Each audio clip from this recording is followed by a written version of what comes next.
सत्यलोकातले मालक बोलिले, रामकृष्ण नामे ही दोन्ही साजिरी. सगळ्याला एकदा एकदा प्रमाणे देणार बरं का. हो, शेवटचं माईक तुम्हीच आहेत ना महाराज. तिथून इकडे सुरुवात. हो,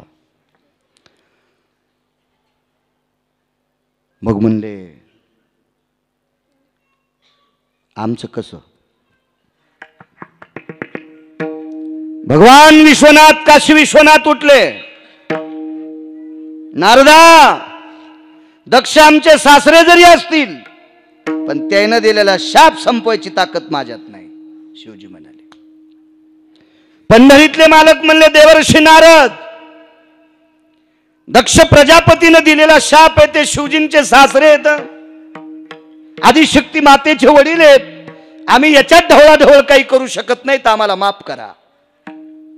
ब्रह्मदेवाला विचारलं. ब्रह्मदेव म्हणले, हे दोघं काही करीत नाहीत, आमचं काय चलत. नारद म्हणले, मेलो मी भजन करता करता. नारदानं सांगितलं, कोण्या भजनाचा रुपया घेतला नाही, खिसात नव्हता नारदाला, शर्टच नाही तर खिसा कशाचा आलाय. इतकं भजन गोड केलं.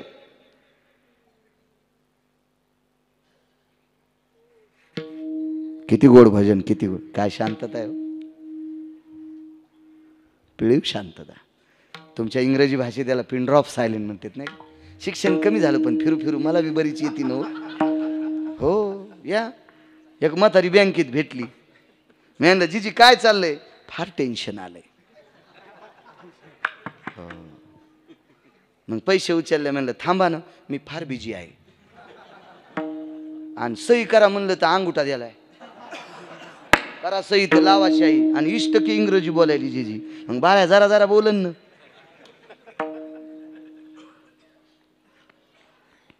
नाही शाप जाऊ शकत. नारद बेजार आहेत. महाराज साधू भेटले तुमच्यासारखे.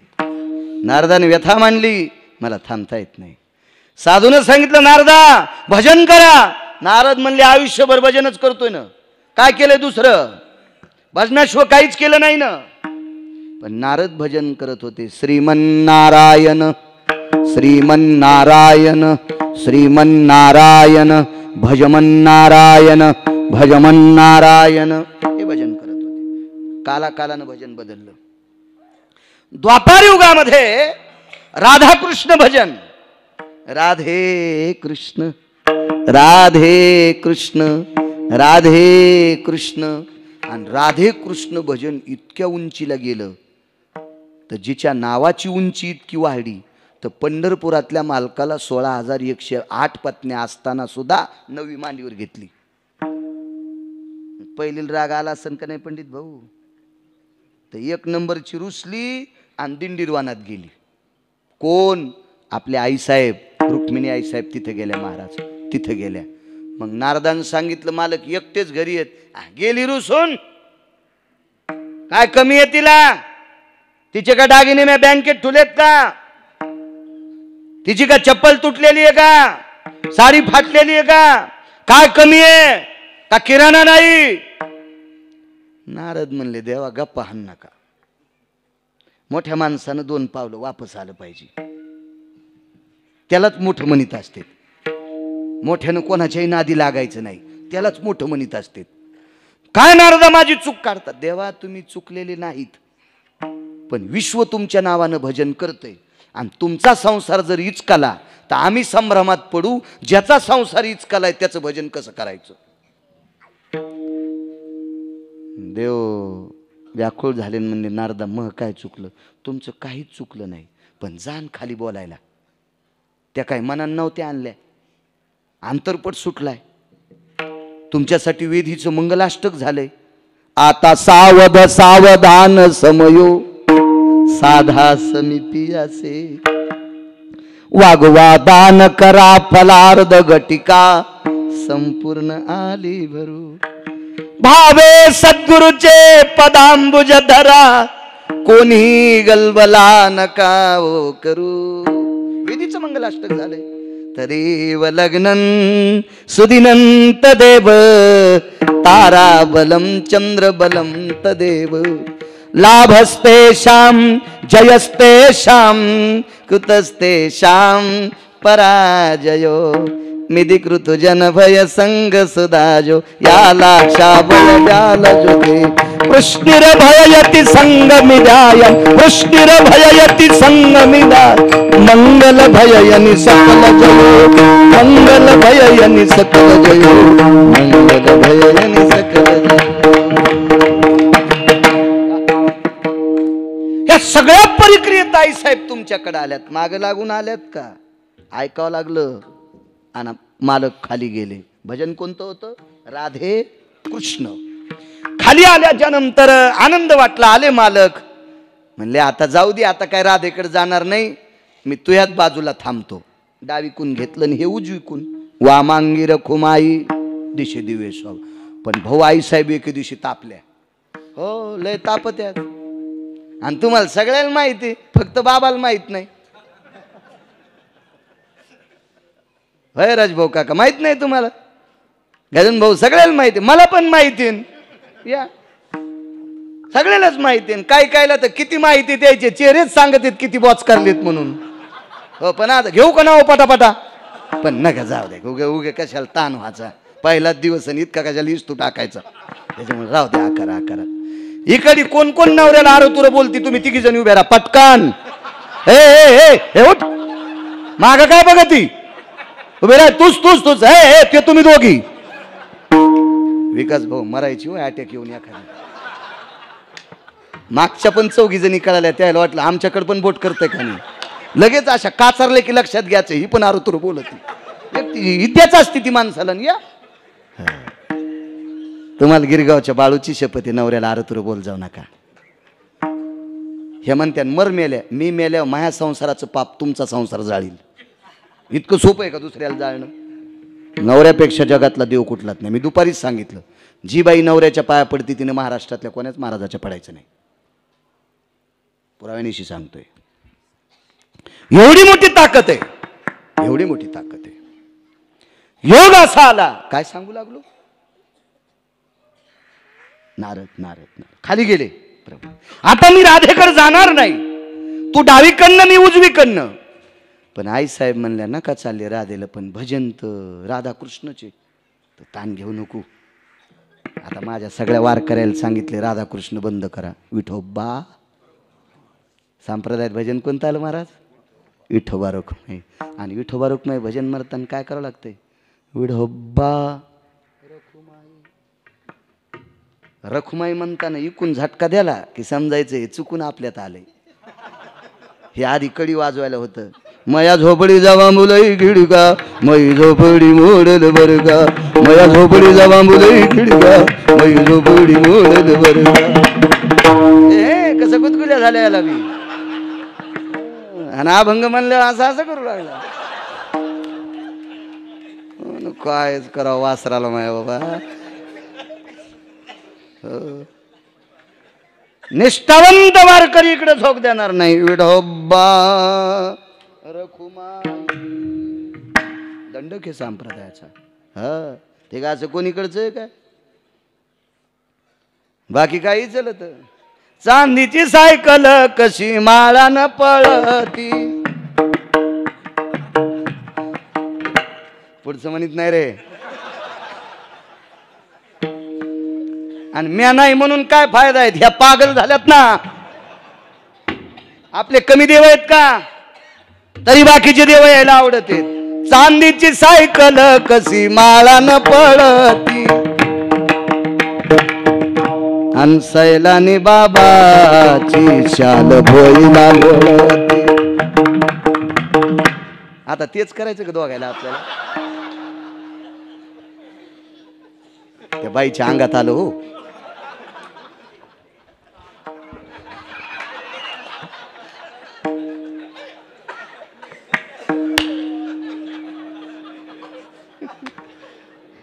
चला काय सांगू लागलो.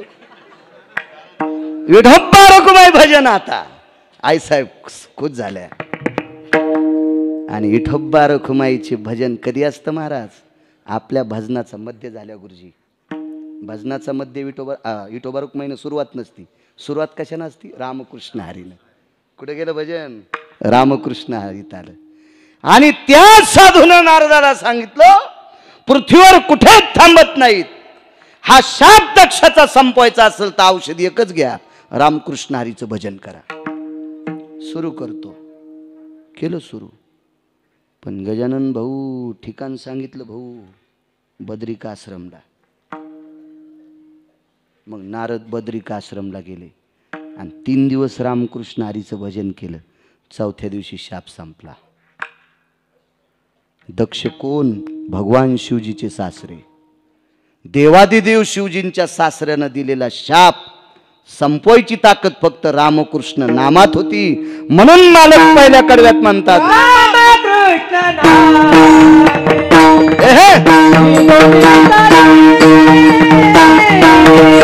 कृष्ण नामे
बादशाह.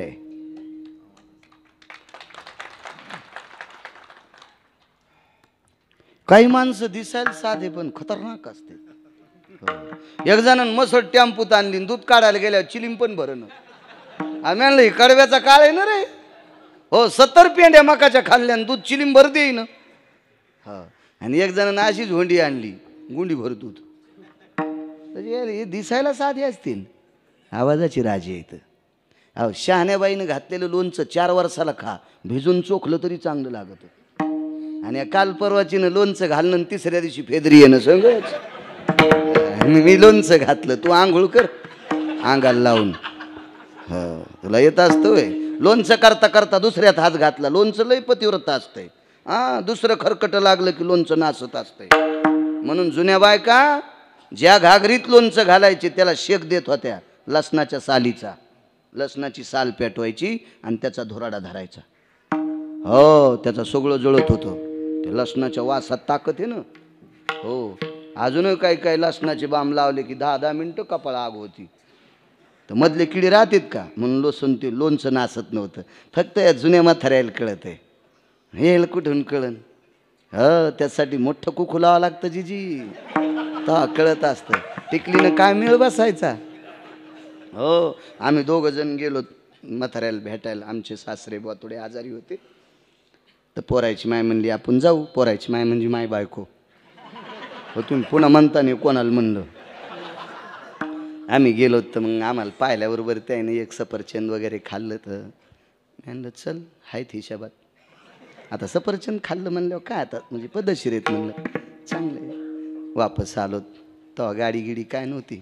आमचं असंच एका 11, एका 2, 12 आलोत आपलं बस स्टँडला. तिथं आलोत, कंट्रोलरला विचारलं एस टी. तर ते म्हणले 6:30ला एस टी. म्हणलं बरं. त्या बाकड्यावर त्या ह्या बाकड्यावर मी बसलोत आपलं. तितक्यात सुरू झाले पर्जन्यराज. मग एस टी लागली तर बस स्टँडमधून एस टी पस्तोर जाऊस तर त्या भिजल्या आणि मी जरासं भिजलो. आता भिजल्यावर आमचं उपर नाही सरलेलं, जिथं जेवलो तिथंच राहिलं. पण पदर त्याचा संगच होता, आमच्या पोरायच्या माईचा संगच होता, कापून नव्हता ठोला. हो, कापून ठुल्यावर घरी राहिला असताना. हो नाही, आता काऊन घ्यायला? आता का तुम्हाला ऊन लागायलं का काय? आगाव धंदानाथ, मी माया घरचं सांगायलो, तुमचं का झाली इचकू?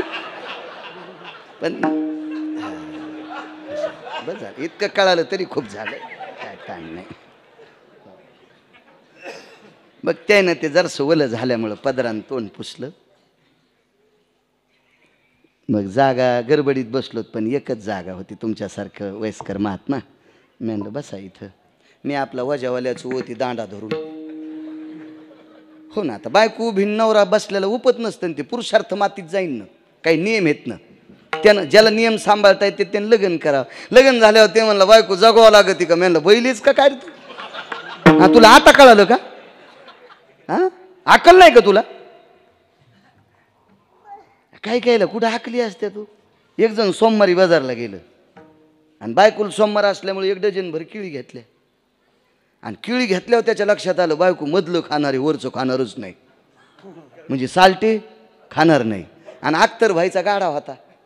म्हणले अख्तर मामू 1 डझन केली के कितने हो गए केळे के? बोले 30. और छाले निकालने के 10. आता अख्तर भाईला वाटलं पहिला बैल भेटला आपल्याला साल्टे काढून नेणारा.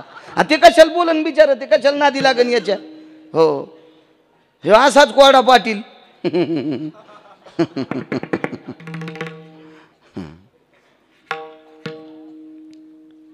छिलके निकाल के देव बोले.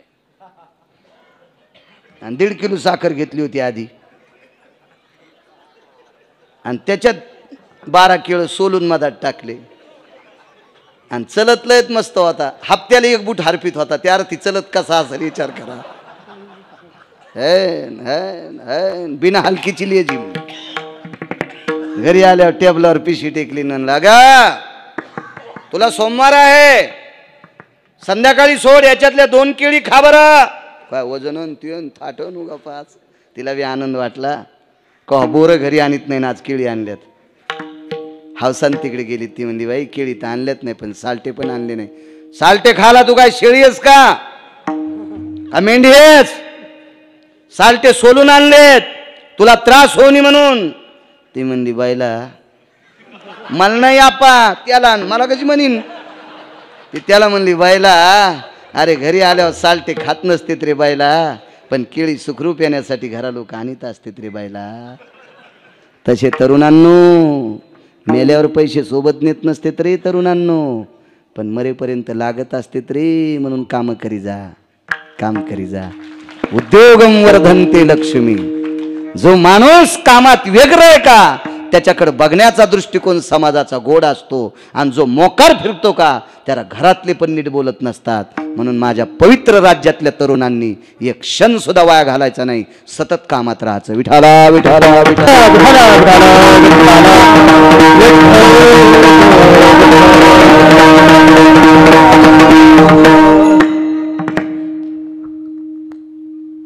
काय सांगू लागलो. झाला दक्ष. आता इकडे बाजूला सरकलो. रामकृष्ण नामाची ताकद आहे.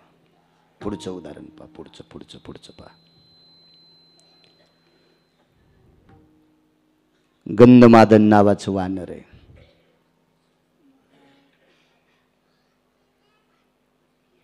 कुंभकर्णाने त्याचा शेवट केला, दाबलं. रक्ताच्या चिळकंड्या उडाल्या.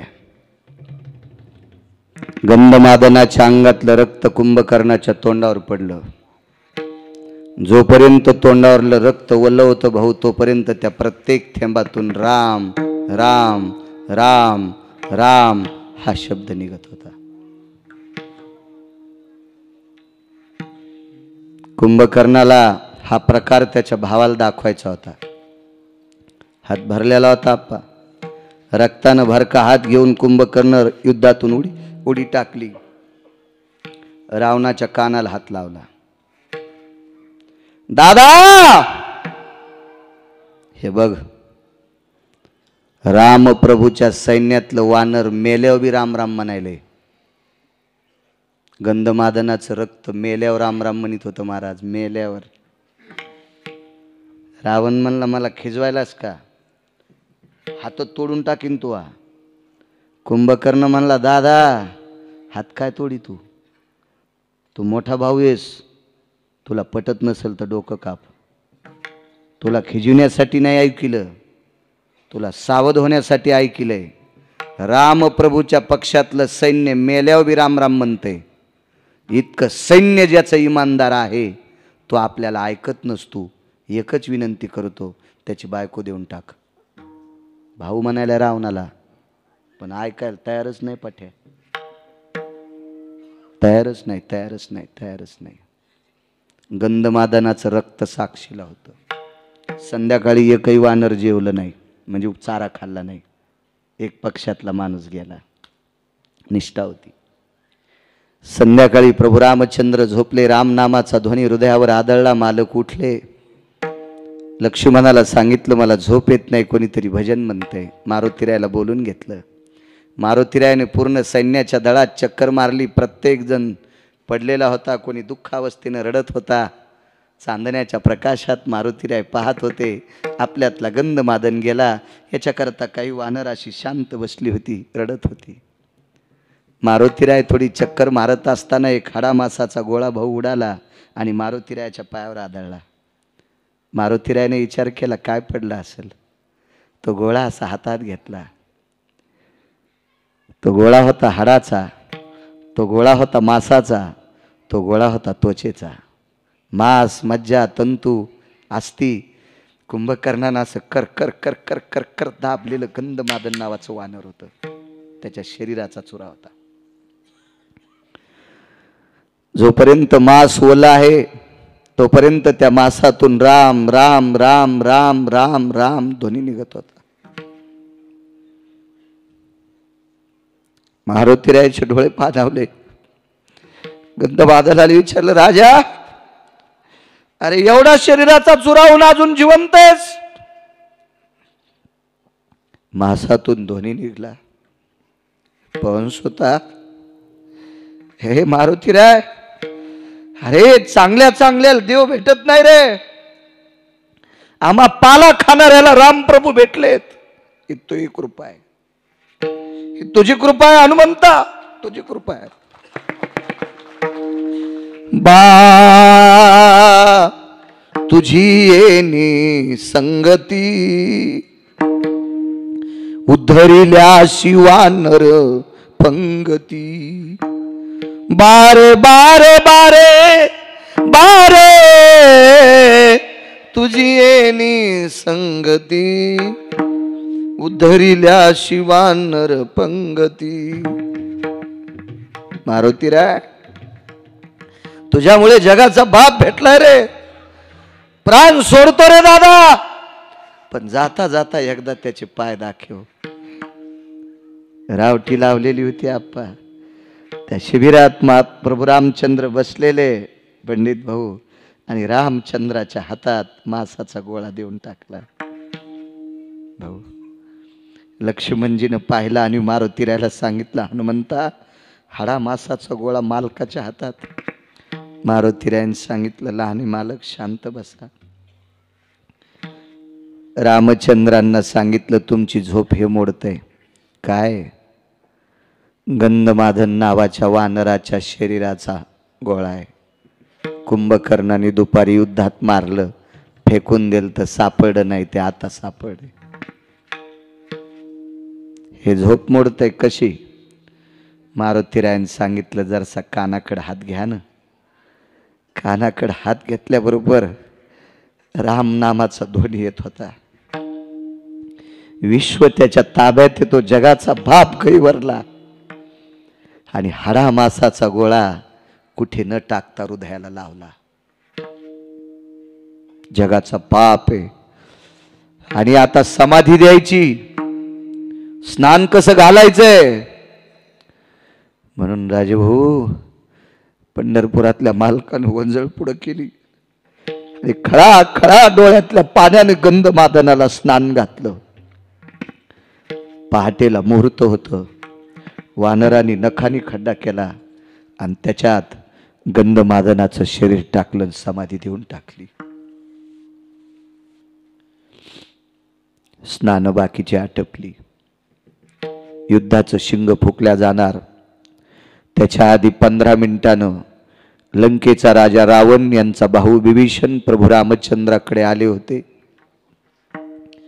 आणि रामचंद्रांनी विभीषणाच्या पुढे वंजळ पसरली. लक्ष्मण उभे आहेत, मारुतीराय ऐकून उभे आहेत, किष्किंधेचा राजा सुग्रीव उभा आहे, बलशाली अंगदाचे पुत्र वाली समोर उभे आहेत. प्रभू रामचंद्र या जागेवरून समोर विभीषण आहे आणि प्रभू रामचंद्रानं तोंडातून शब्द वापरला, लंकेश. देवाला माहित होतं रावण सीता देत नाही, जिवंत आहे तोपर्यंत, आणि सीतेला मी नेल्याशिवाय राहणार नाही, त्या अर्थी रावण मारावं लागेल. आणि रावण मारल्याच्या नंतर आपल्याला लंका नाही ठेवायची म्हणून विभीषणाला देऊ केलती. रावण मरायच्या आधी लंकेश शब्द वापरला, लंकेश, ए लंकेश. पण देवान वंजळ पसरली होती हो. भिक्षापात्र असा हात, भिक्षेसारखा हात पुढे केलता. मारुतीराय देवाला विचारलं, देवा माझ्यासारखं शूरवानर असताना तुम्ही विभीषणाला काय मागता?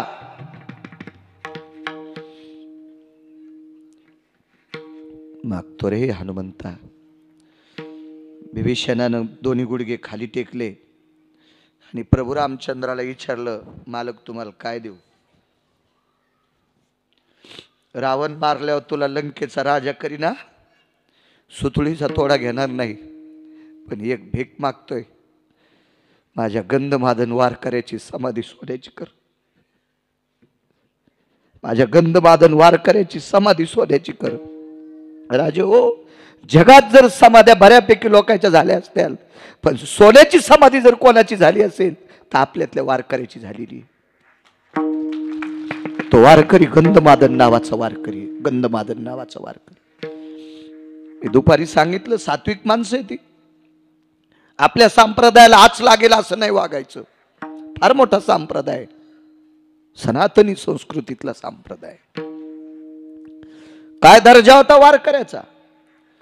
आणि प्रभू रामचंद्रांनी सांगितलं, विभीषण दरवर्षी श्राद्ध घालत जाय. 1 वर्ष श्राद्ध केलं नाही गजाननराव तर त्या वर्षी पाऊस पडला नाही. भाऊ त्या वर्षी पाऊस पडला नाही. पत्र गेलं अयोध्येत, मालक चारी बाजूने समुद्राचा येळ आहे, पाणी खारंय, पिण्यासाठी पावसात पाणी पाहिजे, पाऊस पडला नाही. येणाऱ्या दूताला विचारलं, उत्सव झाला का मागचा? नाही. पत्राच्या मागून लिहिलं, राजाधिराज विभीषण महाराज एका वारकऱ्याचं श्राद्ध केलं नाही याच्याकरता आवर्षण पडलंय. पाडव्याचा 3रा दिवस म्हणजे शुद्ध तृतीया, चैत्र शुद्ध तृतीया, पाडव्याचा 3रा दिवस शुद्ध तृतीया. चैत्रात पाऊस पडतो का आप्पा? पाडव्याच्या शुद्ध तृतीयेला, चैत्र शुद्ध तृतीयेला विभीषणानं सकाळी समाधीवर अभिषेक केला आणि 1-1:30 वाजता समाधीतून आवाज मेघराजाला गेला, हे मेघराजा, जीवनभर मरेपर्यंत रामकृष्ण नामाचं भजन केलंय आणि त्या राजानं मला या वारकऱ्याला अभिषेक केलाय. या गावातली प्रजा बिना पाण्याची मरू देऊ नकोस. चैत्र महिन्यातल्या शुद्ध तृतीयेला दुपारी 1-1:30 वाजता पाऊस पडला. ताकद कोणाची? वारकऱ्याची. समाधी सोन्याची कोणाची? राजभाऊ काका, वारकऱ्याची.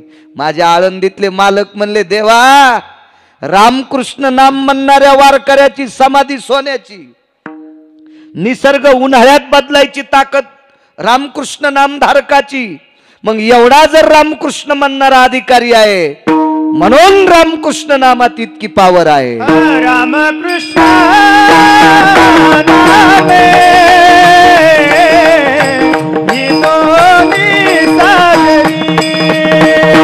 रामकृष्ण नामे रामकृष्ण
सीताई साहेबाचा शोध लागला.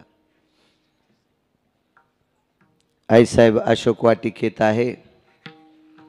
ह्या माझ्या मालकानं शोध लावला. एने सीता शुद्धी, काय काय ताकद आहे. राम सीता भेटविली. जगाच्या बापाचा मोरड्याला संसार तासात आणला या संन्याशानं. बाबाजी, या संन्याशानं एक शपक पुरावा सांगतो. मगाशी बी एक गाणं म्हणायला नव्हतं पाहिजे, पण म्हणलो माफी असावी, म्हणलो एक मधात. आता एक शपक पुरावा म्हणतो. आता ती जरसा, आता फवारायला पैसे खर्चायची इच्छा नसती, पण आळ्या मरत नाहीत ना, म्हणून ते जरा जोरा फवारे. पण झालर जर बुडा लोक असेल तर पडदा होतो, आणि इतकीच असेल तर झालर असते तर ओपत असतो. असं लय खाली येऊ देत नाही. हे बी लक्षात ठेवा. राम जी के साथ हनुमान नहीं होते रे, राम जी के पूरे कभी काम नहीं होते. राम जी के साथ हनुमान नहीं होते रे, राम जी के साथ हनुमान नहीं होते. राम जी के पूरे कभी काम नहीं होते. राम जी के पूरे कभी काम नहीं होते. राम जी के पूरे कभी काम नहीं होते. मारुतीराय जर नसते तर प्रभू रामचंद्राचे काम होत नव्हते. काय दर्जेदार महात्मा. मालक पलीकडे जायचंय, 2 पुरावे द्यावे लागतील ना. हां, देतो 15-16 मिनिटात. एक तुम्हाला गुरुजीने, एक तुम्हाला. आपल्या शब्दात वचन बट्टा नको. मी सगळ्याला देतो म्हणलो होतो. कशाला आगाऊपणा करून मरायचं आहे का नाही. हो, पलीकडे जायचे. मारुतीरायाने सांगितलं, प्रभू एक काम करतो, रावण मारून येतो, आणि मग रावण मारल्यावर तुम्हाला लंकेत घेऊन जातो, आणि मग तुम्हाला आणि आईसाहेबाला घेऊन येतो. दर्जा पा चांगलं वागण्याचा. मारुतीराय म्हणले नाही, रावणाला मारून सीता आईसाहेब खांद्यावर घेऊन येतो. हे ज्ञातीपणाचं लक्षण आहे महाराज. ज्याला मोठं व्हायचं का, क्षेत्र कुठलंही असू द्या नागरे भाऊ, भाऊसाहेब, कोणतंही क्षेत्र असू द्या, यायच्यापासून लांब राहा.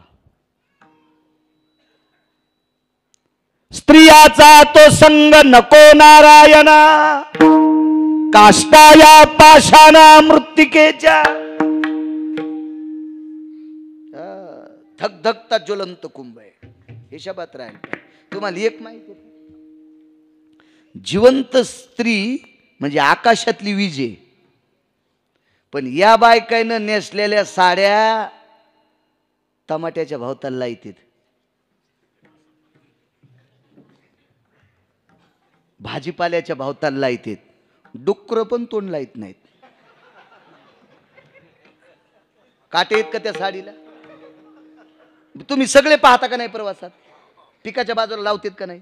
नाशिककडे द्राक्षाच्या भोवताला तो खूप लावतात.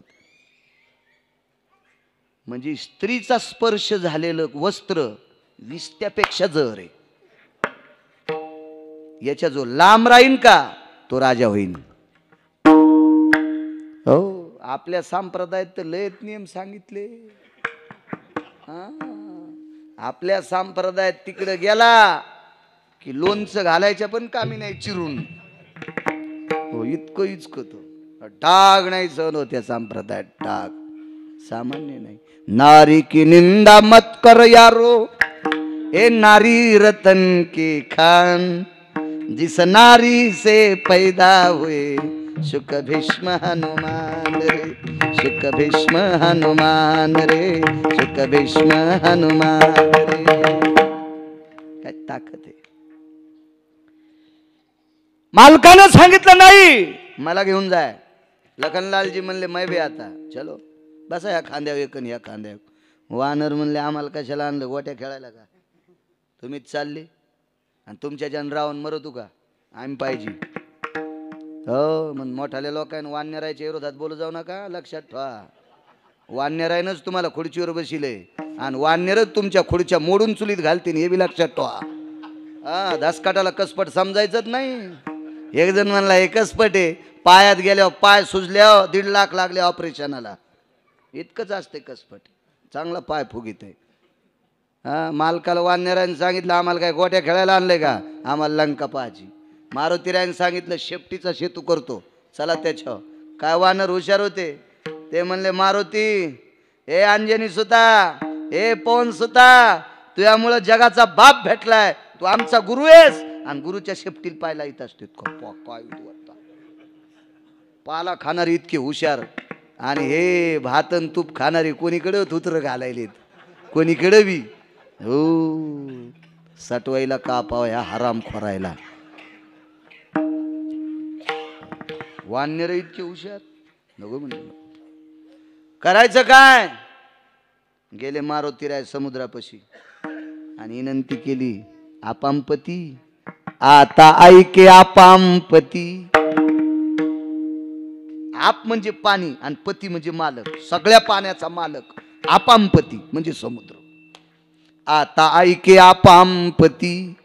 मारुतीराय विनंती करू लागले, आम्हाला रस्ता दे. देतच नाही. मारुतीराय म्हणले रामप्रभू तुमचे जावई आहेत म्हणून तर देत नाही म्हणला.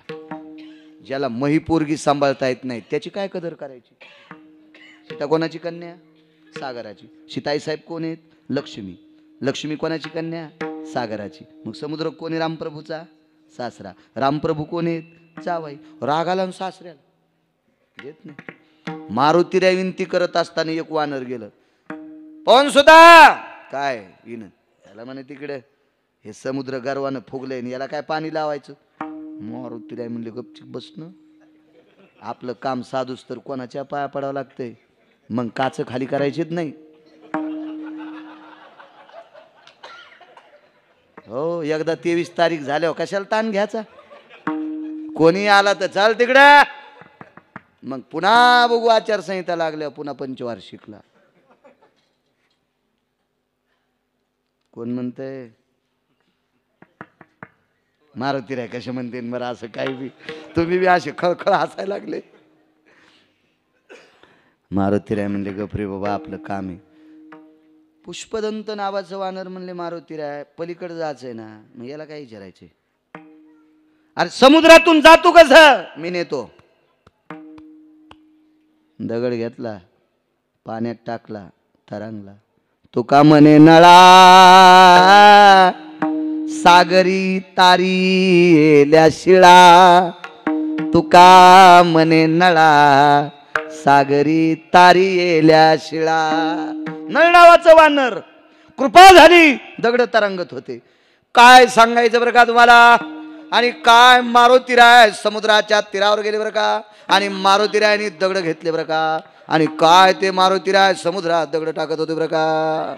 आणि काय रामायण सांगायचं बरं का तुम्हाला. आणि असं रामायण आहे बरं का. आणि काय मारुतीराय दगड टाकू लागले बरं का, आणि ते दगड तरंगू लागले. सोमळ्या वाचून सांगत आहे मरतीन तुया पुढचे नालाय का.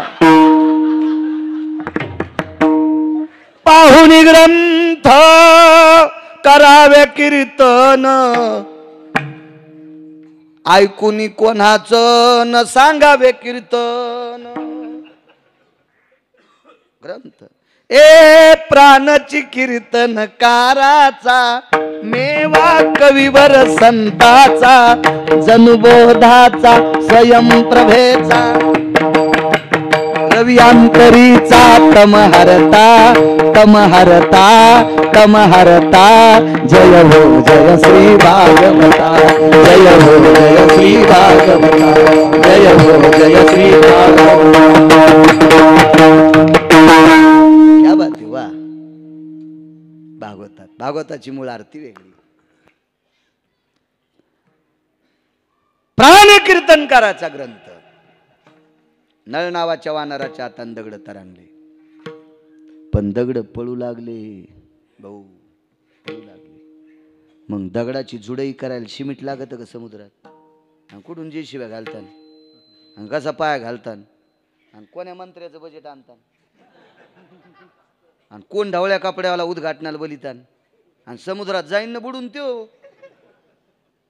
हा तिथं चलत का खालच्याचं तिथं मारुती राय पाहिजे आणि मारुती रायनं खालून टेकू काहीच नाही त्याला या दगडावर रान दुसऱ्यावर मग काढ झाली जुडई पण मारुती रायच्या हातानं दगड तरंगले नाही हे जरा डोकं ठेवून आहे का दगड नळ नावाच्या वानरात आणि तुम्ही जर इकडं लावता तर मग तुकोबराय खोटे आहेत का तुकोबरायला खोटं म्हणायची कोणाची मावी आली इतकी सोपी गोष्ट आहे का तुकोबरायला खोटं म्हणणं पंढरपुरातला मालक उकळत्या त्याला सिजीन तुकोबरायला खोटं म्हणल्यावर नळाच्या हाताने दगड तरंगले समुद्र तर येड्यावानीच करू लागला अरे बापरे वान्यर ऐक ना आपल्याला आणि होतं कधी कधी अशी जिल्ह्यापेक्षा तालुकाच मोठा हो बऱ्याच वेळेस होतं बरं असं लय वेळेस होतं 1200 किलोमीटरचा सेतू बांधला बाबाजी पलीकडे गेले केवढाले वानर होते डोक्याच्या केसा इतका दाबला नाही कधी कधी काम चांगले केले पाहिजे हो राजकारणातल्या लोकांनी येडेवान नाही केलं पाहिजे हो ना अंगाव घेऊ नका बरं मग रेडीमेड कपड्याचं दुकान आहे तुम्ही पुन्हा म्हणताल मला शर्ट शिवलं काय माझ्या गोळ्या संपल्या का तुम्हाला अंगडी शिवायला काम गोड करी जा पूल गेला उद्घाटन झालं पहिलाच पाऊस पडला पहिला गाळा वाहून गेला मग सांगितलं इकडे जाणाऱ्या यष्ट्या कृपया या मार्गे जाणाऱ्या यष्ट्या 2 महिन्याकरता बंद करण्यात आलेले आहेत पुलाचा 1 नंबरचा गाळा वाहून गेला कृपया या प्रवाशांनी हेलिकॉप्टरचा वापर करावा कंट्रोलर सांगत तिथं ही कोणाची कथा आहे आपली आपली आपली 1200 किलोमीटरचा सेतू बांधला किती लोक गेले 18 पद्म वानर 72 कोटी रीस 56 कोटी गोलांगुळ रेंगती आबळ सिंधू तो सिंधू त्यांनी ओलांडला एवढी संख्या पण डोक्याच्या केसा इतका पूल दाबला नाही समुद्री तारिले पाषाण हे महिमान नामाचे राम नामाच्या ताकदीवर सेतू तरंगला दगड सुद्धा तरंगतात राम नामाच्या ताकदीत म्हणून मालक पहिल्या कडव्यात रामकृष्ण नामी हे दोन्ही साजिरी रामकृष्ण नामी हे दोन्ही साजिरी रामकृष्ण नामी हे दोन्ही साजिरी रामकृष्ण नामी हे दोन्ही साजिरी रामकृष्ण नामी हे दोन्ही साजिरी रामकृष्ण नामी हे दोन्ही साजिरी रामकृष्ण नामी हे दोन्ही साजिरी रामकृष्ण नामी हे दोन्ही साजिरी हृदय मंदिरी हृदय मंदिरी स्मरा तारे आपुली आपण कर सोडवन आपुली आपण कर सोडवन हृदय मंदिरी हृदय मंदिरी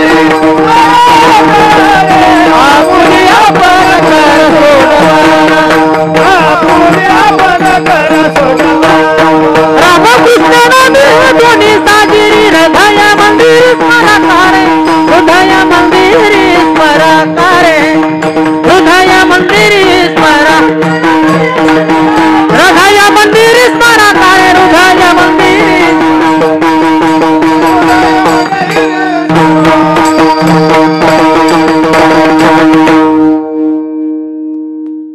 टाइम संपला ना वाढवायचं 10 मिनिटं जाताना कळ ना विठाला विठाला विठाला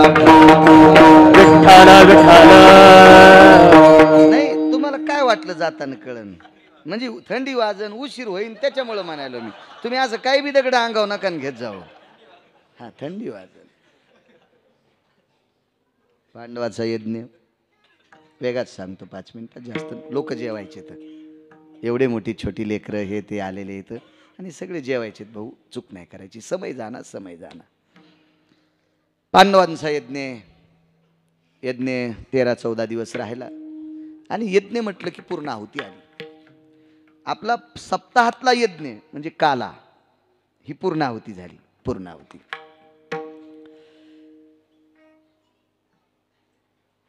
आता सोडलेल्या प्रमाणाला भैरवीच म्हणायची. हा, आपल्या भजनाचा शेवट कशात असतो? भैरवी पूर्णाहुती. हो.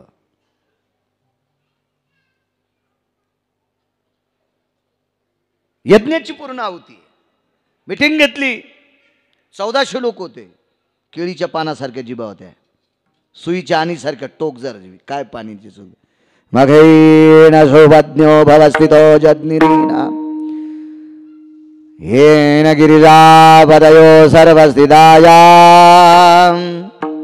ब्रह्मा सावित्री होस्ति रमाति विष्णवे नयोर शचिपुरंदरास्ति भवुः नारायणो सर्वस्थितां गिरिजापतयोस्ति सिद्धिविनायकस्तु आह्वानांच प्रियतान्न मम.